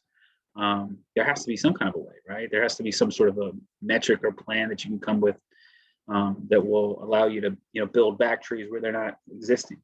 And the village needs to also in turn sort of like look at what are we doing, right? So we have a whole bunch of parks that have grass, right? So we have huge grassy knolls that are not capturing carbon. They're not serving any purpose. Somebody has to go and mow them. They have to, put fertilizer on them. They're not really doing anything for the environment. They're not, pollinators. So we haven't done anything with the space that we have either. And there might be a way to sort of work with projects to come back and say, hey, we have huge grassy patches that we'd like to put trees on. You have a development project where you need to cut down some trees. So maybe if you're going to cut down those trees, you need to give us some trees to make up for the trees that you lost. And so the 4 trees that you cut down because they're so big and so old may mean that we're going to get 30 new trees, 2-inch trees rather than a 20-inch tree that you're taking down.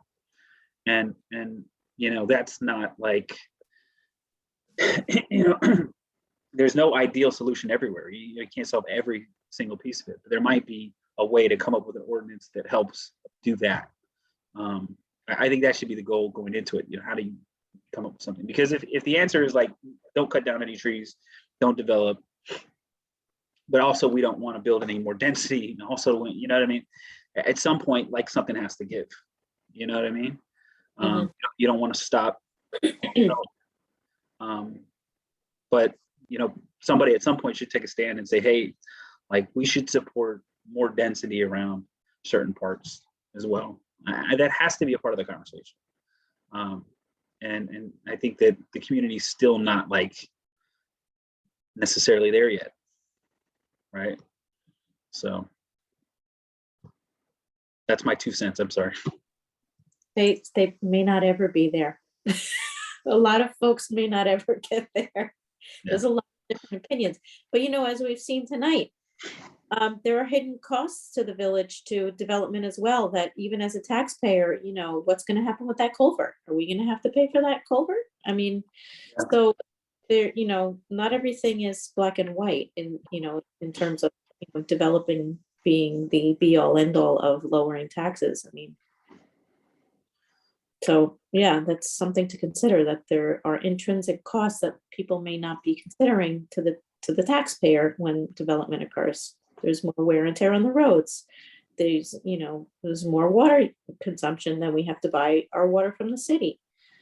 There's all these different things that people are not necessarily factoring into that discussion.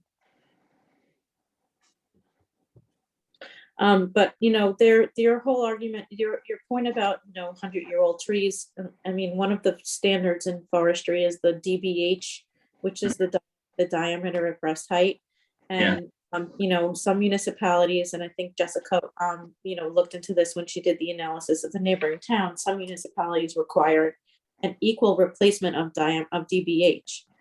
So if you have a 100-year-old tree, like you said, you can replace the Yeah. That's what we're doing with that's what we're doing with the other project, right? They have 4 trees with like a combined DBH of 76 inches or something like that. And so now, they were looking to cut down 4 trees, and I think they sort of entered the process thinking, oh, we'll just cut down the 4 trees and keep moving. Can't build anything on site, so whatever.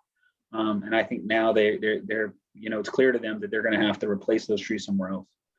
They're going to have to replace that DBH somewhere else, right? So 4 trees down doesn't mean 4 trees back. It means, it's probably gonna be 20 trees, 25 trees, 30 trees. Mhm.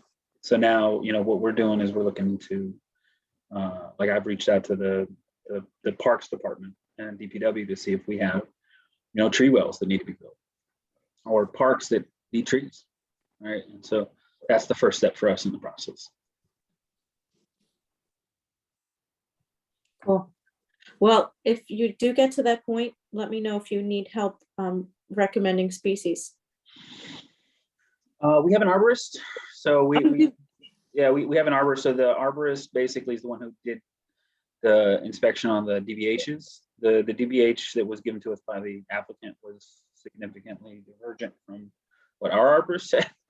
And so we did ask the arborist about what kind of trees. He said, well, you need to tell me where they're gonna go. He said, if it's gonna go on the street, it should be a tree of a certain size, not too big, because otherwise it's gonna, damage the roads, it's gonna die. If it's gonna be in the middle of a park where you got lots of room, then it's gonna be a different type of tree. You're gonna want something that's real big. So I think what's being cut down are like Norway maples, 2 Norway maples, 1 box elder, and 1 magnolia tree with 2 branches, with 2 main trunks. Oh, okay. So Wow. I wonder if it's a native one, which is rather uncommon. the box elder, I think, is the only native species, right? Magnolia is native at all. We do have a native magnolia in our area, the sweet bay magnolia. Yes, but it's very rare. Yeah, the indigenous peoples, the Sidsings built canoes out of tulip trees, which is a magnolia, right? No. Isn't that another? But our You're- tulip The trees- poplar, isn't that tulip poplar? Is a poplar tree, I think, right? Well, it's its own standalone genus. The tulip poplar, even though it's poplar, it's not in the same genus populus as it's Liriodendron. Totally standalone. It has no other close relatives. But Okay. it's nice, strong, straight. I grew up with a Pretty. big tulip poplar tree in front of my house.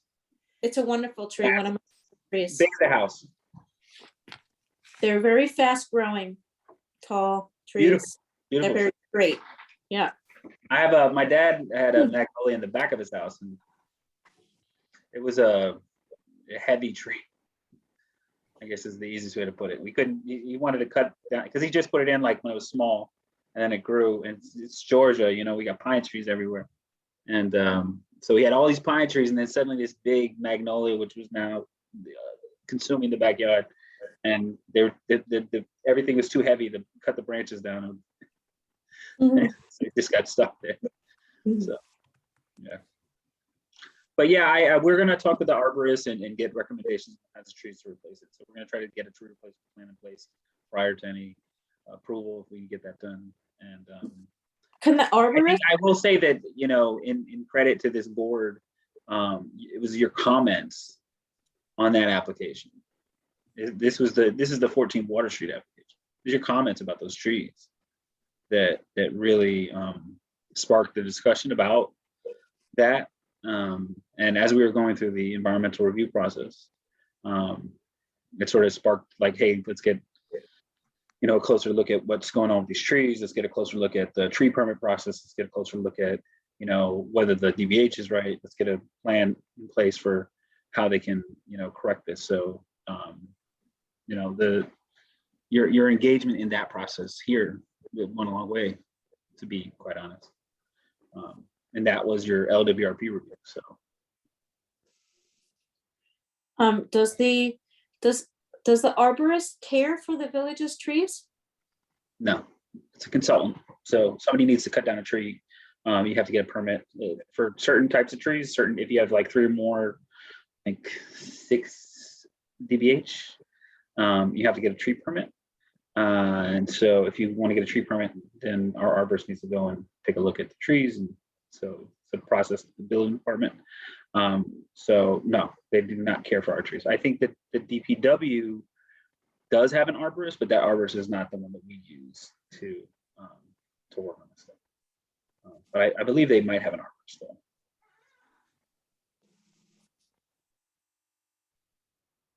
So I guess we have two different things going on. The first would be to pass the develop a code that we would like to present to the village board for approval. I think, yeah, I wish Stuart was here. My guess is that you probably need to, Work with the write a letter to the Board of Trustees requesting the development of tree ordinance, or you sort of updating the tree ordinance to require, certain types of things, and you may want to add some criteria there. I'm not sure who's like responsible for writing that technically. I would assume that it's going to have, because it would fall under the zoning ordinance most likely, that it's going to have to get reviewed by the planning board, and get reviewed by this board. So, it kind of similar to the way it worked with the wetlands, where you sort of said, hey, we want a new wetlands ordinance, and it eventually came back to this board. But it's sort of put together by professionals and kind of influenced and guided by the input that we get from this board. So our input would be recommendations on to what ought to go into it, but Yeah. not the technical crafting. No, not the technical crafting. So you don't have to write the actual text. We have attorneys and stuff like that that are going to be involved in reviewing all this stuff. So with land use council, think about it like this. There's a lot of things that you'll probably say, hey, I like what they're doing over here, and this municipality, I like what they're doing over there. We should consider Which this. is basically the exercise that Jessica went through already.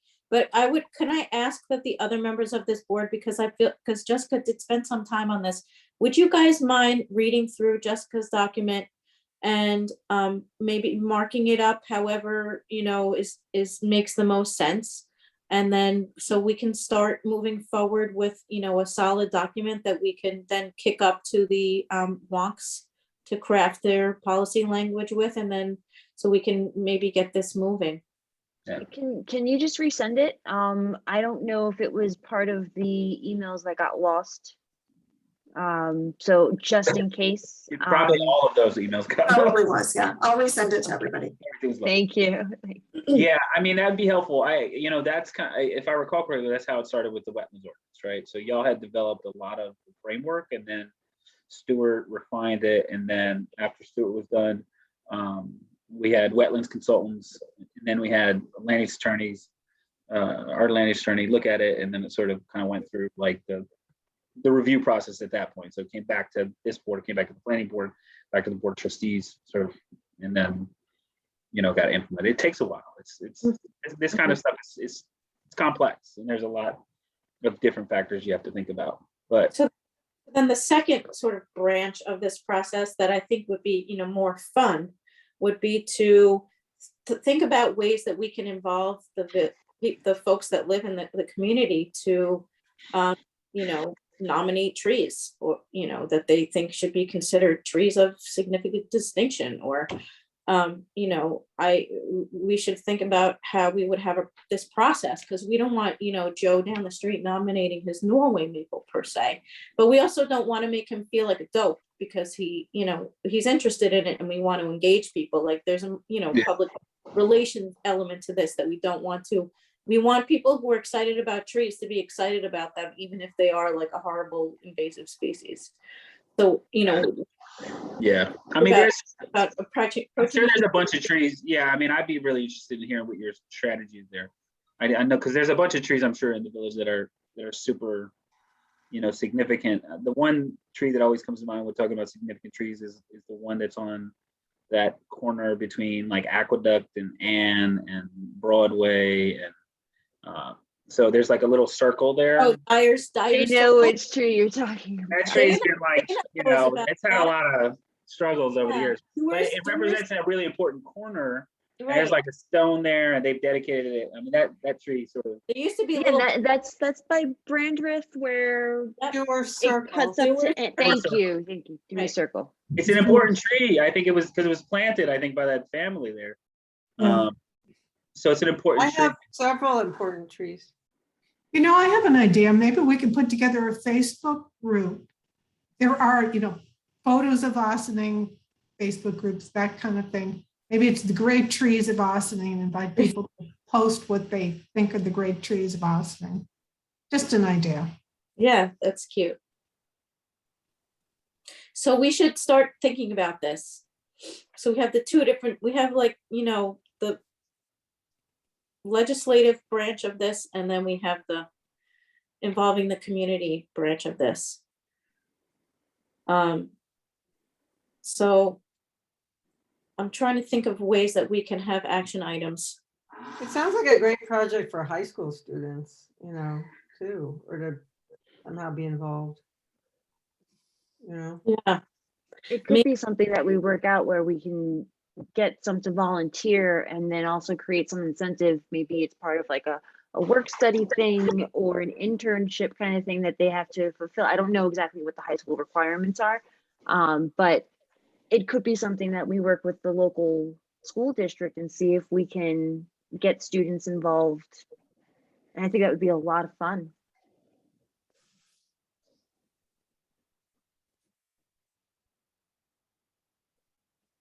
okay. Yeah, I mean, we could also maybe have a survey for those people who are not on Facebook that are maybe getting like the Village Blast. Because I know when they were trying to figure out where to put the bike racks, I think they asked people to nominate sites in the, you know, the Village Blast. So we may be able to get people to, you know, nominate their favorite tree.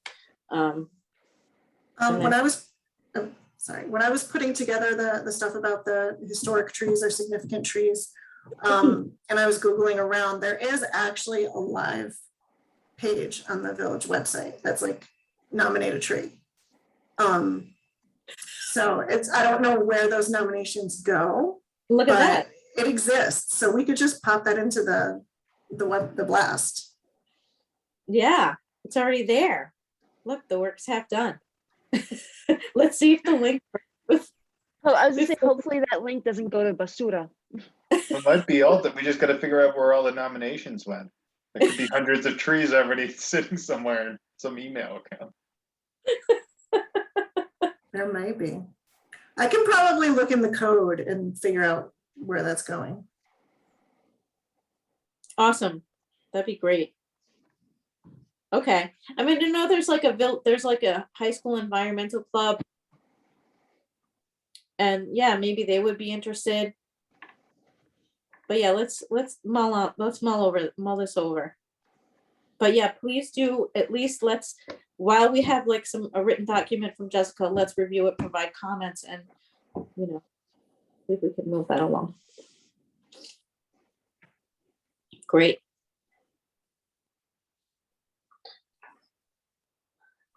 I wonder what the DBH is for Birch. Just poking the bear a little bit there. I don't think we have any more items on the agenda. So thank you so much, everybody, for your always important input. And I think we need to adopt the minutes from the October meeting, which Is that sounds- the standard practice here? Do y'all adopt the minutes, or do you just kind of agree that they're okay? usually Jamie sends them to me and I have to sign them and send them back to her. Okay, so then I think if that's how you do it, normally it's just you sign off on them, and then I think that's all you need to do. So maybe Yep. it's like we have one of the boards, I think it's the ZBA, they take a vote, and one of the boards is the planning board, they don't take the vote. It's either that or it's the reverse. But if your normal practice is basically everybody sort of says they're fine, all you have to do is sign off. You don't need like pass a resolution or anything. That's how we've been doing it thus far. Okay, so Um, it's I fine. think it's easiest for everybody that way. All right, well, thank you, everybody. Thank you. Have a good night. Thank you. Bye. Have a good night, everybody. Bye. Bye, everybody. Bye.